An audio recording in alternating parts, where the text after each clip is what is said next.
All right, my friends, we are back for part 2 of our scarf, and this time we are doing back loop only. It'll make your edges look a little wonky, but don't worry, we're gonna fix that at the end. And this is like a really awesome skill to have because you can use it for like ribbing on sweaters. You can use it to make textured beanies. You can use it just for fun. You can use it whenever you want, obviously. But yeah, great skill to have, and I think that it's a good next step. So back loop only. All right, my friends, so I ended up doing another section of the part 1 that we did. So I have single crochet, half double, double, single, half double, double. So I have a total of 30 rows so far because I'm doing 5 of each.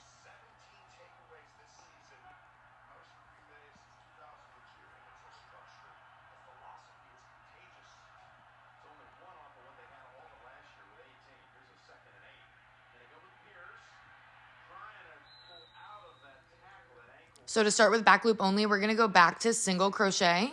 So up at the top, after your last row of doubles, chain 1 and turn your work like normal.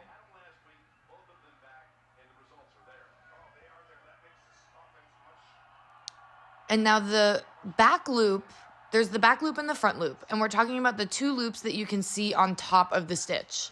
So when you're looking here, we're skipping the chain like we usually do. And then this is the front loop. And this is the back loop. And that's how it is on every row you're working. So you go into the middle of the stitch and come out on the other side of the back loop. Yarn over, pull through just that loop. Yarn over, pull through to finish your stitch. Into the middle of the stitch, around that back loop, yarn over, pull through, yarn over, pull through. And every row that you're working on, the loops are the same. So you don't have to switch them back and forth. Just every time you're working a row from right to left, that loop that's furthest away from you is considered the back loop.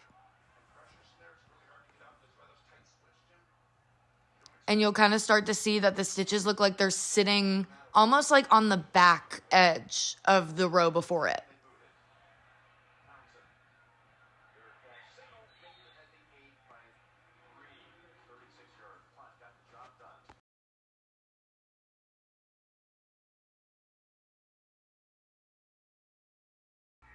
So at this point, I just wanted to show you what this looks like on the end. I'm still marking my stitches with a stitch marker. So here's the second to last one in through the middle, normal stitch. And then here, it's just a little bit hard to see sometimes, but it's the same thing. Chain 1. It's kind of sitting back. Turn your work. And this is what I'm talking about, the same thing. So this row is the same as the last row. In through the middle of the stitch. Through that back loop only, single crochet. From the front of that loop to the back of the loop. From the front of the loop to the back of the loop. And now that one is sitting behind the row before. And it looks like our first row of back loop only is kind of sitting closer to us. I think that might make sense in a second. Front of the loop, back of the loop. Here it is again at the end of the row, just so you can see it again. So everything about this is the same, except for you're just doing single crochet around that one loop. Chain 1. Turn your work, and do that exact same thing for 5 rows, because that's just the pattern that we're taking.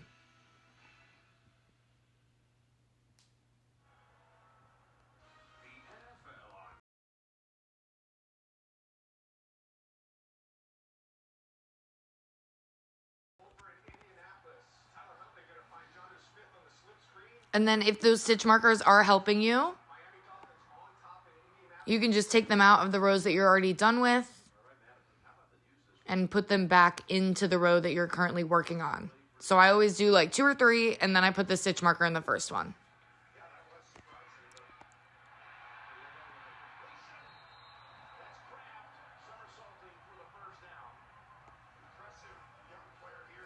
Okay, so once you've done single crochet, you're moving on to half double crochet. 5 rows of this again. Just like part 1, you chain 1 for half double and turn your work like normal.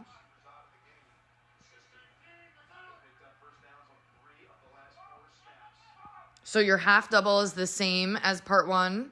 And then just like our single crochets, we're going to go in through the back loop only. So skip your chain, yarn over, insert your hook through the middle of the stitch to get the back loop only. Yarn over, pull through, yarn over, pull through. Yarn over, through the center,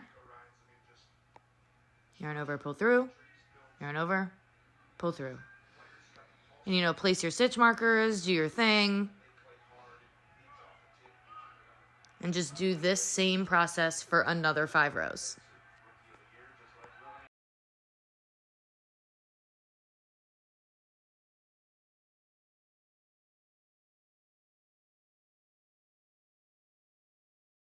I know I'm kind of flying through, but we're moving on to double.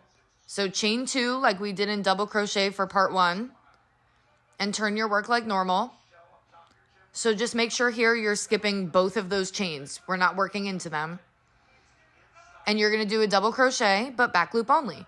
So yarn over, through the center, pull through only 2 loops, and then another 2 loops. So yarn over, back loop only, yarn over, pull through 2 loops, yarn over, pull through 2 loops. And do this for another 5 rows. So again, just double crochet, back loop only. I'm gonna mark that just to help myself out later.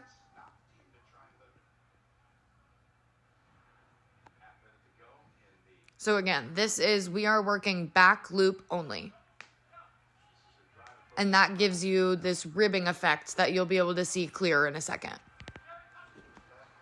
And then I just wanted to show you on the last stitch, yarn over through the center, yarn over, pull through, pull through, pull through, chain 2, turn your work.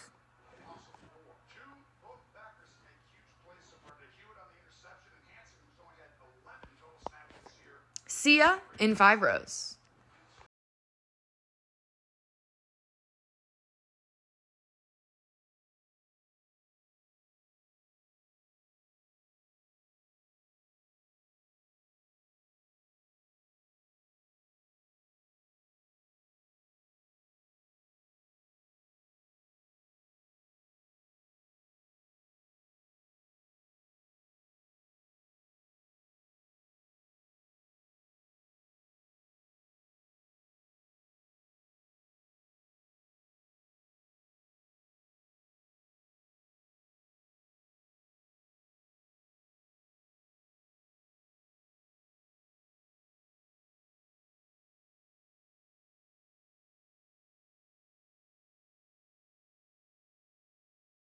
So I ran into a knot in my yarn. Sometimes that happens in the factory. They just kind of tie it together.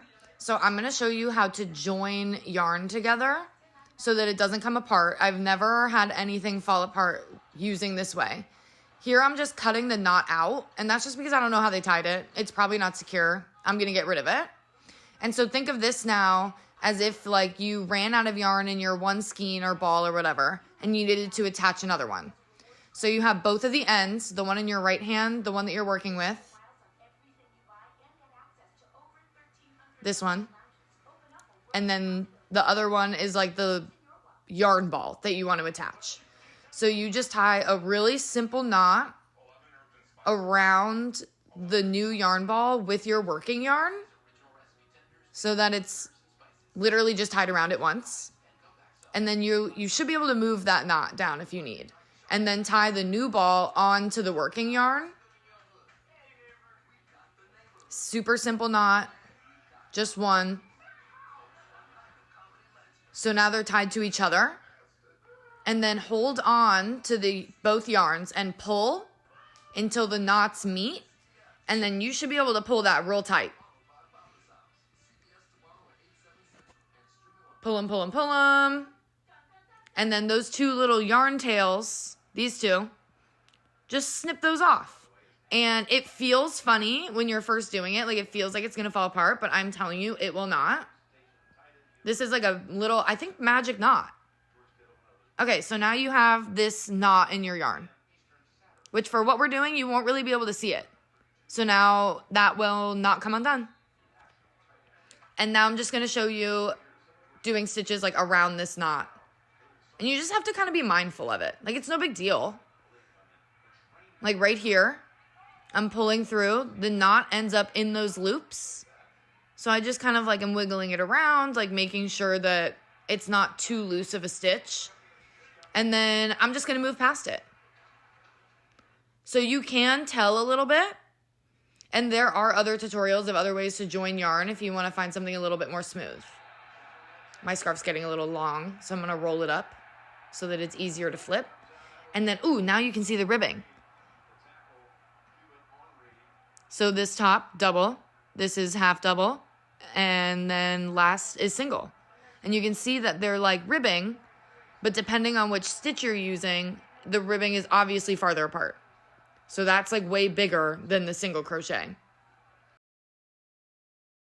Okay, so now if you did 2 sections of part 1 like I did, and then back loop only, you should have 45 rows at this point. I did already start the next part, so ignore that. So like single crochet, back loop only is really awesome for like cuffs on a sweater, the cuff on a beanie, whatever. And then like half double and double is really good if you want the whole beanie to be ribbed. I mean, you could do it in single too and it would look really good. That's just time consuming. So, which is fine. But this is part 2 of our scarf. Our part 3 is going to be front loop only. And it is really surprising, at least to me, how different front loop only looks from back loop only. So next part will be that. And I hope you guys are having fun and having a great day. And I love you.